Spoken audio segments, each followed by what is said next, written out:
ദേവി, പറയുന്നതനുസരിക്കൂ. ജീവിതാന്ത്യം വരെ നാം ഈ തമസിൽ കഴിയണമെന്നാണോ ഭവതി ആഗ്രഹിക്കുന്നത്? ഈ വാർദ്ധക്യം മാറി യൗവനം ലഭിക്കുമെന്നതിൽ സന്തോഷിക്കല്ലേ വേണ്ടത്? നമുക്കൊരു വരദാനം നൽകണമെന്ന പോലെയല്ലേ ആ അശ്വിനികൾ ആരണ്യത്തിൽ എത്തിപ്പെട്ടതും ഭവതിയെ ദർശിച്ചതും? പിന്നെ എന്തിനമാന്തിക്കുന്നു? പോകൂ, ഒട്ടും വൈകാതെ അവരെ ഇങ്ങോട്ട് അനയിക്കൂ. വയ്യ ഭവാൻ, വയ്യ. എല്ലാം ഞാൻ അങ്ങേ ധരിപ്പിച്ചിട്ടും എന്നെ വീണ്ടും വീണ്ടും നിർബന്ധിക്കരുതേ. ഭവതി വെറുതെ ഭയക്കുന്നു. ആദിപരാശക്തിയെ ഉപാസിക്കുന്ന ദേവിക്ക് ദേവിയുടെ പാതിവൃത്യത്തിന്റെ ശക്തി കൊണ്ട് സ്വപതിയെ തിരിച്ചറിയാൻ കഴിയുമെന്ന് നാം ഉറപ്പു നൽകിയതല്ലേ? പിന്നെ എന്തിനീ വൈമുഖ്യം? ദുസ്സഹമായ ഈ അന്ധതയിൽ നിന്ന് ഒരു മോചനം, അത് മാത്രമേ ഞാൻ ആഗ്രഹിക്കുന്നുള്ളൂ. ഇല്ല നാഥ, ഇല്ല. അങ്ങ് ഒന്നുകൂടി ആലോചിക്കണം. ആ വരം നമുക്ക് വേണ്ട. പയോഷ്ണി നദിയിൽ അശ്വിനി ദേവകളുടെ രൂപത്തിൽ അങ്ങ് മുങ്ങിക്കയറുമ്പോൾ ഒരുപക്ഷെ വിധിദാതാവിന്റെ മായ കൊണ്ട് എനിക്ക് എന്റെ ഭർത്താവിനെ തിരിച്ചറിയാൻ കഴിയാതെ വന്നാൽ എനിക്കത് ആലോചിക്കാൻ വയ്യ. വേണ്ട, നമുക്ക് ഈ പരീക്ഷണം വേണ്ട. എനിക്ക് വൃദ്ധനും അന്ധനുമായ എന്റെ ഈ പതിയെ തന്നെ മതി. എന്നാൽ അതല്ല സത്യം. സത്യത്തിന്റെ മുഖം വളരെ വികൃതമായിരിക്കും. എന്റെ അന്ധത മാറുന്നതും എനിക്ക് നിത്യയൗവനം ലഭിക്കുന്നതും ഭവതിക്ക് അപ്രിയമായിരിക്കും. എന്റെ ഈ തമസ് ഭവതിക്കൊരു അനുഗ്രഹമായിരിക്കും, അല്ലേ? അയ്യോ, അങ്ങ് എന്താണ് ഈ പറയുന്നത്? ഒരു ധർമ്മപത്നിയായി ഞാൻ ജീവിക്കുന്നത് തന്നെ അങ്ങേക്ക് വേണ്ടിയാണ്. അങ്ങേക്ക് നിത്യയൗവനം ലഭിക്കുന്നതിലും കാഴ്ച തിരിച്ചു കിട്ടുന്നതിലും ഏറ്റവും സന്തോഷിക്കുന്നത് ഞാനായിരിക്കും. വരും വരായികൾ ഓർത്ത് വിഷമിച്ചാണ് ഞാൻ അരുതെന്ന്. ഇനിയെല്ലാം അവിടുത്തെ ഇച്ഛ പോലെ.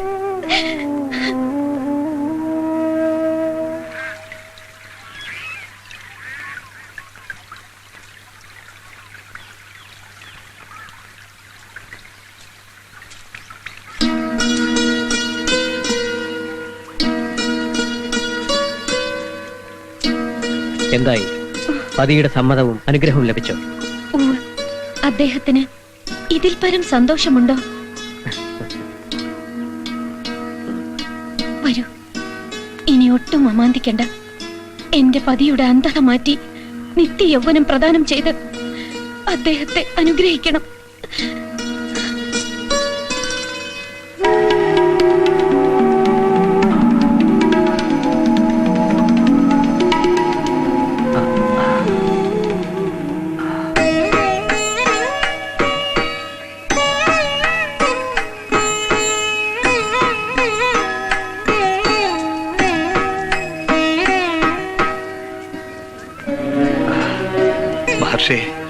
ദേവവൈദ്യന്മാരായ അശ്വിനികൾ എത്തിയിരിക്കുന്നു. സൂര്യപുത്രന്മാരായ അശ്വിനികൾക്ക് ചവനന്റെ പ്രണാമം. പ്രണാമം ഋഷിവര്യ. ദേവി സുകന്യെ, അശ്വിനി ദേവകളെ അർഘ്യപാദ്യാദികൾ ഒരുക്കി ആശ്രമത്തിലേക്ക് ആനയിച്ചാലും. ദേവകളെ ആശ്രമത്തിലേക്ക് സഹർഷം സ്വാഗതം. ആശ്രമ നിയമമനുസരിച്ച് ഒരു മുനി പത്നിക്ക് അഗ്നിയും അതിഥിയും ഏറെ പ്രിയമുള്ളവരാണ്. വന്നാലും അതിഥികളെ, വന്നാലും.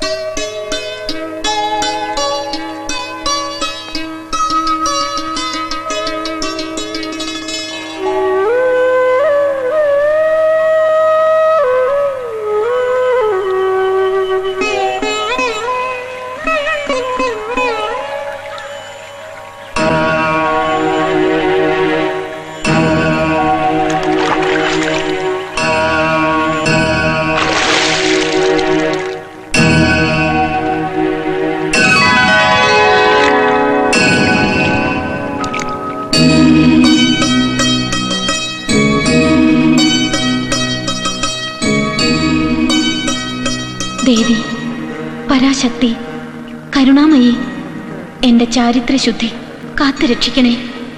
എന്റെ പതിയെ തിരിച്ചറിയാനുള്ള മാർഗം എനിക്ക് ഉപദേശിച്ചു തരണേ. വത്സേ, ഞാൻ നിന്നിൽ സന്തുഷ്ടയായിരിക്കുന്നു. നിന്റെ അഭീഷ്ടം നടക്കട്ടെ. ദേവഗണങ്ങൾക്ക് കൺപീലി അടയുകയില്ല. അതിമേഷികളാണ് ദേവന്മാർ. ആ ലക്ഷണം നോക്കി നിന്റെ പതിയെ തിരിച്ചറിയൂ. സർവമംഗളങ്ങളും ഭവിക്കട്ടെ.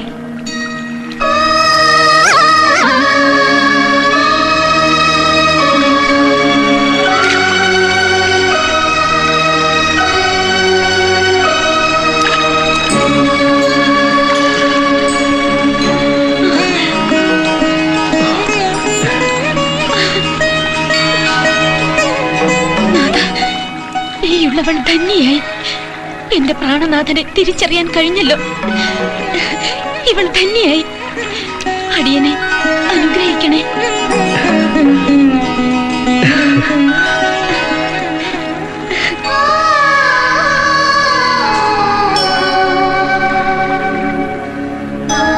ദേവി,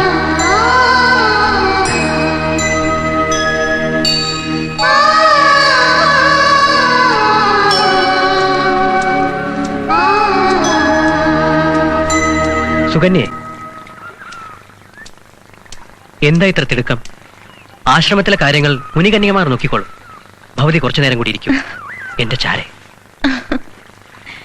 അവിടുന്ന് യുവത്വം നേടിയെങ്കിലും എനിക്കിപ്പോഴും ഋഷിവര്യൻ തന്നെയാണ്. ദേവി, എനിക്കത് പലപ്പോഴും തോന്നിയതാണ്. നാം തമ്മിൽ അങ്ങനെ ഒരു അകലം വേണ്ട. യുവമിഥുനങ്ങളായി ആടിപ്പാടി ജീവിതം ആസ്വദിക്കാം. നാം ജീവിതം തുടങ്ങിയിട്ടല്ലേ ഉള്ളൂ.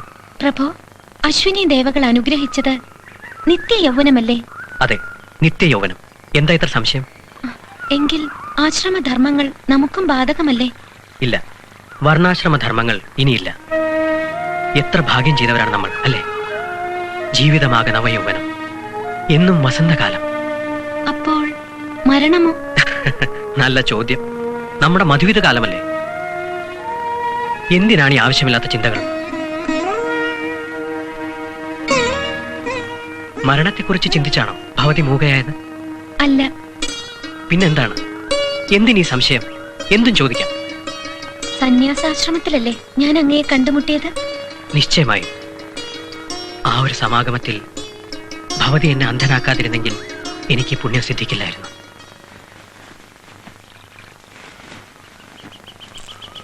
ഈ നീർമിഴികളും കാർകൂന്തലും എന്നെ വല്ലാതെ മോഹിപ്പിക്കുന്നു.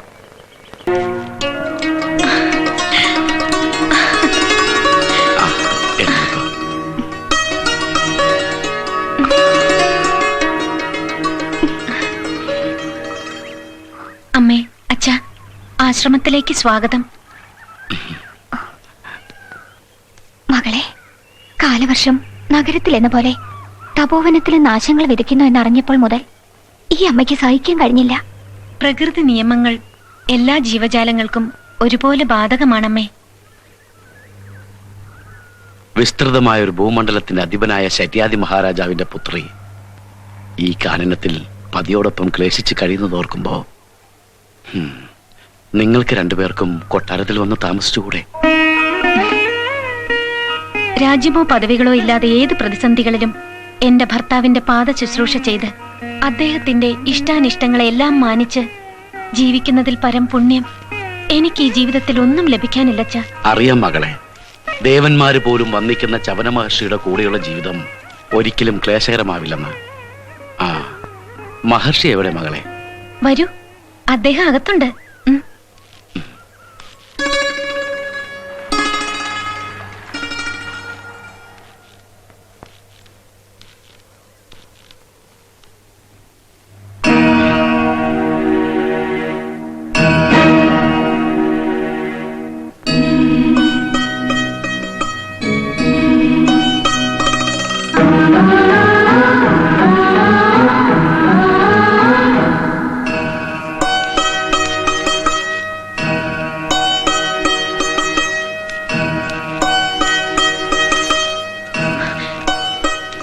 എന്താണമ്മേ പെട്ടെന്ന് ഈ ഭാവമാറ്റം? ഭാവമാറ്റമോ? നീ ഇനി ഒന്നും പറയണ്ട. പുത്രിയുടെ ശയ്യയിൽ പരപുരുഷനെ കണ്ടു കഴിഞ്ഞാൽ ഏത് മാതാവാണ് സഹിക്കുക? അമ്മേ, സ്വപുത്രയെ കുറിച്ച് ഇതാണോ ധരിച്ചിരിക്കുന്നത്? ഒരു പരപുരുഷനെ ശയ്യാഗ്രഹത്തിലേക്ക് കടത്താൻ തക്കവണ്ണം മൂടയാണോ അമ്മയുടെ മകൾ? അപ്പോൾ ഈ യുവാവ്? ഇതെന്റെ പതിയാണ്. ഇതോ നിന്റെ പതി? രാജ്യവും സുഖങ്ങളും ഉപേക്ഷിച്ച് നീ വൃദ്ധനും അന്ധനുമായ ഒരു താപസന്റെ പത്നിയായതിൽ ആദ്യം ഒരുപാട് വേദനിച്ചെങ്കിലും പിന്നീട് നിന്നെക്കുറിച്ചോർത്ത് അഭിമാനിച്ചവരാണ് ഞങ്ങൾ. ഇപ്പോൾ ലജ്ജ തോന്നുന്നു. മഹാത്മാവായ ചവന മഹർഷിയെ നീയും ആ യുവാവും കൂടി നാമവിശേഷമാക്കിയോ? രാജ്യത്തെ ബാധിച്ച പ്രളയത്തിനും എന്തിന് ഈ ചവനാശ്രമം പോലും വെള്ളത്തിലാഴ്ത്തിയതിന് കാരണം നീയും ഈ യുവാവുമായിരിക്കണം. അച്ഛാ, ഇതൊക്കെ പറയാൻ ഇവിടെ എന്ത് സംഭവിച്ചു? അമ്മയും അച്ഛനും കണ്ടത് എന്റെ പതി ചവന മഹർഷിയെ തന്നെയാണ്. മതി. കണ്ടതിന് വിശ്വസിക്കരുത്, കേട്ടതിന് വിശ്വസിക്കണം അല്ലേ? ഇത്രയ്ക്ക് പാപിയായി പോയല്ലോ എന്റെ മകൾ. അമ്മേ, അമ്മയെങ്കിലും സത്യം മനസ്സിലാക്കൂ. മകളെ കാണാൻ വേണ്ടി വന്ന മാതാപിതാക്കൾ ഇങ്ങനെ പോകുന്നത് ധർമ്മമാണോ? അച്ഛ, പോകരുത്. ഈ മകളെ അപമാനിച്ച് പോകരുത്. അക്ഷമനാകാതിരിക്കൂ മഹാരാജൻ. അതെ മഹാരാജൻ, അത്ഭുതപ്പെടേണ്ട. അന്ധനും വൃദ്ധനുമായിരുന്ന ചവന മഹർഷി തന്നെയാണ് ഞാൻ. അതെ അമ്മേ, ദേവവൈദ്യന്മാരായ അശ്വിനി ദേവകളുടെ അനുഗ്രഹത്താൽ നിത്യ യൗവനം നേടിയ ചവന മഹർഷി തന്നെയാണ് ഈ സ്വരൂപം.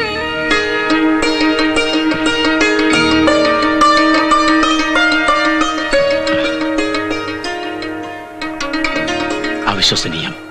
അങ്ങയുടെ മകൾ സുകന്യയുടെ പാതിവൃത്യത്തിന്റെ ശക്തി കൊണ്ട് എനിക്ക് ലഭിച്ച പുണ്യമാണ് ഈ ശരീരം, വരദാനമാണ് ഈ യൗവനം. മോളെ, നിന്നെ ഞങ്ങൾ ഒരുപാട് വേദനിപ്പിച്ചിട്ടുണ്ടെന്നല്ലേ? ഇത് ഈ ലോകത്തിന്റെ ഒരു ശാപമാണമ്മേ. സത്യമറിയാതെ ഒരാളെ പഴിക്കുക, സത്യം പറഞ്ഞാലും വിശ്വസിക്കാതിരിക്കുക, ഒടുവിൽ സത്യം അറിയുമ്പോൾ പരിതപിക്കുക. സുകന്യെ, ആശ്രമ മര്യാദകൾ മറന്നു. ക്ഷമിക്കണം പ്രഭു. ദേവപൂജനായ അങ്ങേക്ക് ആശ്രമത്തിൽ വന്നു ചേർന്ന ഈ ദുരന്തത്തെ സ്വന്തം തപോശക്തി കൊണ്ട് ഒഴിവാക്കാമായിരുന്നില്ലേ? രാജൻ, പ്രകൃതി നിയമങ്ങൾ ഏവർക്കും ഒരുപോലെ ബാധകമാണെന്ന് അറിയാമല്ലോ. ഞാൻ സ്വായത്തമാക്കിയ തപോശക്തി കൊണ്ട് ഈ പ്രളയം ഒഴിവാക്കാൻ മാത്രമല്ല, സമുദ്രത്തെ കരയാക്കി മാറ്റാനും കഴിയും. ഭയപ്പെടണ്ട, ഈ പ്രളയജലം ഇറങ്ങും, ചവനാശ്രമം പൂർവ്വസ്ഥിതിയിലാകും. അതിനുവേണ്ടി എന്റെ തപോബലം വിനിയോഗിക്കേണ്ടതില്ല. മാത്രവുമല്ല, തന്റെ തപോശക്തി സ്വാർത്ഥ താല്പര്യങ്ങൾക്ക് വേണ്ടി ദുരുപയോഗപ്പെടുത്തുന്ന ഒരു താപസന് ഒരിക്കലും ശ്രേയസ് ഉണ്ടാവുകയില്ല. പക്ഷേ മഹാരാജൻ, എന്താണ്? ഈ പ്രളയം വരാൻ പോകുന്ന ഒരു ദുരന്ത സൂചനയായാണ് നമുക്ക് തോന്നുന്നത്. അത് മാത്രം ഇപ്പോഴറിയുക. ഇല്ലമ്മേ, ത്രിലോകജ്ഞാനിയായ മഹർഷിയോടൊപ്പം കഴിയുമ്പോൾ എനിക്കൊരു കുറവും ഉണ്ടാവില്ല. എങ്കിലും സ്വന്തം മകൾ ഗർഭിണിയെന്നറിയുമ്പോൾ എല്ലാ അമ്മമാർക്കും ആഹ്ലാദമായിരിക്കും. പക്ഷേ ഈ അമ്മയ്ക്ക്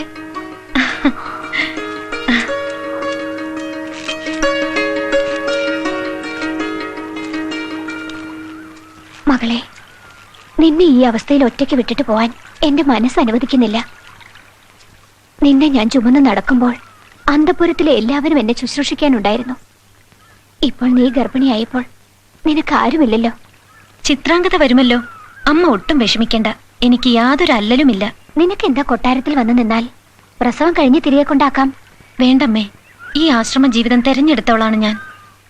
ഞാൻ എങ്ങനെ സമാധാനത്തോടെ കഴിയും? നിർബന്ധിക്കേണ്ട സുകന്യെ. നിന്നെ താലോലിച്ച് കൊതി തീരും മുമ്പേ നീ ഞങ്ങളെ ഉപേക്ഷിച്ചു. നിന്റെ ഉടയാടകളും കളിയൂഞ്ഞാലും കളിക്കോപ്പുകളും കണ്ട് നെടുവീർപ്പിട്ടിട്ടാണ് മകളെ ഞങ്ങൾ ഓരോ ദിവസം കഴിച്ചു കൂട്ടുന്നത്. സാരമില്ല, കുഞ്ഞുങ്ങളുടെ ആഗ്രഹങ്ങൾക്കാണല്ലോ മാറ്റുള്ളത്. അതിനിടയിൽ മാതാപിതാക്കളുടെ അഭിലാഷങ്ങൾക്ക് എന്ത് വില? അച്ഛാ, ഈ കൈകൾ കണ്ടോ? നിന്നെ താലോലിച്ച് മതിയായില്ല, വേദനിച്ചതല്ല. ഈ അച്ഛന് അതിനുപോലെ കഴിയില്ലല്ലോ മോളെ.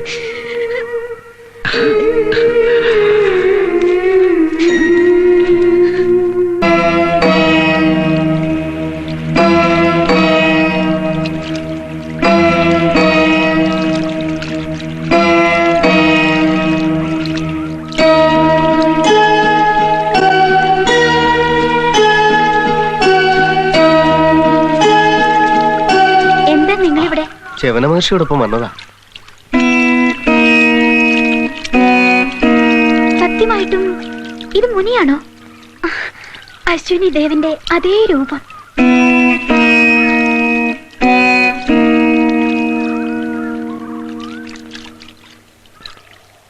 ചവന മഹർഷിയാണ് യൗവനം പ്രാപിച്ച. അറിഞ്ഞു, എങ്കിലും വിശ്വസിക്കാനാവുന്നില്ല.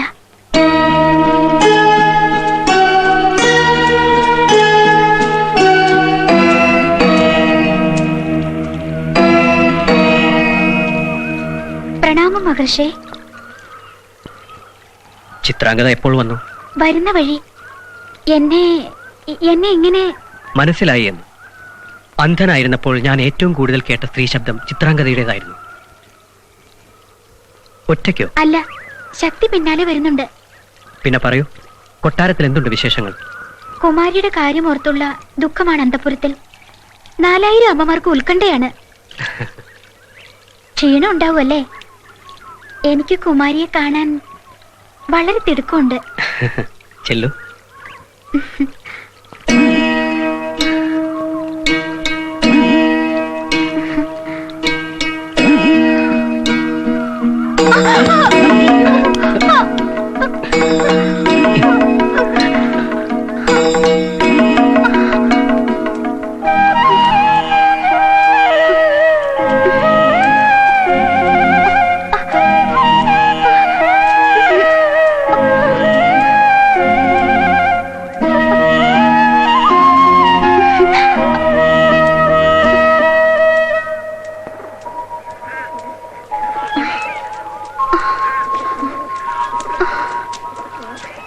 എന്തു പറ്റി?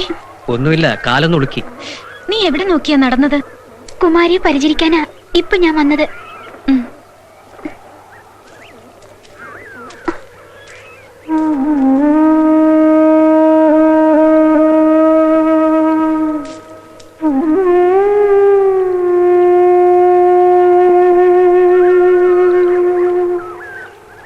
അമ്മയോട് പറയണം, പ്രസവ ശുശ്രൂഷയ്ക്ക് വേണ്ടി പ്രത്യേകിച്ച് ഒരു കാര്യവും ചെയ്യേണ്ടതില്ലെന്ന്. രാജവൈദ്യനെയും മറ്റ് സഹായികളെയും യഥാസമയത്ത് എത്തിക്കുമെന്നാണ് രാജമാതാവ് കൽപ്പിച്ചിട്ടുള്ളത്. രാജസുഖം വേണ്ടെന്ന് വെച്ചവളാണ് ഞാൻ. ചിത്രാംഗതയും തോഴിയായി മാത്രമേ ഇവിടെ നിൽക്കാൻ പാടുള്ളൂ. കുമാരി ക്ഷമിക്കണം, ഏതോ പകയുള്ളതുപോലെ എനിക്ക് തോന്നുന്നു. മറ്റാർക്കും മനസ്സിലായില്ലെങ്കിലും നിനക്കെന്നെ മനസ്സിലാവുമെന്നാണ് ഞാൻ കരുതിയത്. പക്ഷേ അയ്യോ, അങ്ങനെ പറയരുത്. അങ്ങനെയല്ല ഞാൻ ഉദ്ദേശിച്ചത്. രാജമാതാവെങ്കിലും പ്രസവ സമയത്ത് പാടില്ല. ഞാനൊരു മുനിപത്നിയാണ്. ഭൗതിക സുഖങ്ങൾ ത്യജിച്ച ഒരു മഹാനായ ഋഷിയുടെ പതിവ്രതയായ ഭാര്യ. പരാശക്തി എന്നെ കാത്തുകൊള്ളും. ഇതേക്കുറിച്ച് ഇനി തർക്കിക്കണ്ട. ശക്തിധരൻ, അടിയൻ. ഞാൻ പറഞ്ഞതുപോലെ ചെയ്താൽ മതി. ഓ, ആജ്ഞയായി കരുതണ്ട, അപേക്ഷയാണ്. എന്റെ തീരുമാനം മാറില്ലെന്ന് അച്ഛനറിയാം. ചിത്രാംഗതയ്ക്ക് എന്തെങ്കിലും ആവശ്യമുണ്ടെങ്കിൽ അതെല്ലാം ഗുരുദേവൻ നോക്കിക്കൊള്ളും. ഇവിടുത്തെ പരിമിതികൾ മനസ്സിലാക്കാനുള്ള പ്രാപ്തി ചിത്രാംഗതയ്ക്കുണ്ട്. ഇനി താമസിക്കണ്ട. ഉത്തരവ്.